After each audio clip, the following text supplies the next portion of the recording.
एक मन की मिठास। एक शिष्य अपने गुरु से सप्ताह भर की छुट्टी लेकर अपने गांव जा रहा था। तब गांव पैदल ही जाना पड़ता था। जाते समय रास्ते में उसे एक कुआं दिखाई दिया। शिष्य प्यासा था, इसलिए उसने कुएं से पानी निकाला और अपना गला तर किया। शिष्य को अद्भुत तृप्ति मिली, क्योंकि कुएं का जल बेहद मीठा और ठंडा था। शिष्य ने सोचा, क्यों ना यहाँ का जल गुरुजी के लिए भी ले चलूं। उसने अपनी मशक भरी और वापस आश्रम की ओर चल पड़ा। वह आश्रम पहुंचा और गुरुजी को सारी बात बताई। गुरुजी ने शिष्य से मशक लेकर जल पिया और संतुष्टि महसूस की। उन्होंने शिष्य से कहा, वाकई जल तो गंगाजल के समान है। शिष्य को खुशी हुई।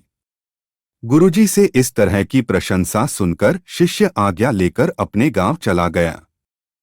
कुछ ही देर में आश्रम में रहने वाला एक दूसरा शिष्य गुरुजी के पास पहुंचा और उसने भी वह जल पीने की इच्छा जताई।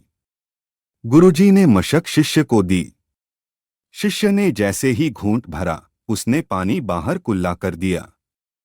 शिष्य बोला, गुरुजी, इस पानी में तो कड़वापन है और न ही यह जल शीतल है।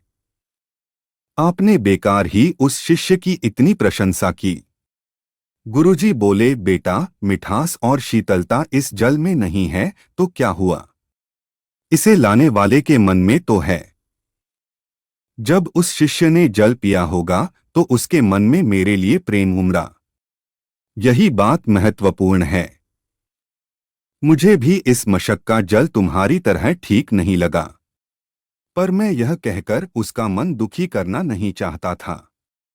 हो सकता है जब जल मशक में भरा गया तब वह शीतल हो और मशक के साफ न होने पर यहाँ तक आते आते यह जल वैसा नहीं रहा, पर इससे लाने वाले के मन का प्रेम तो कम नहीं होता है ना।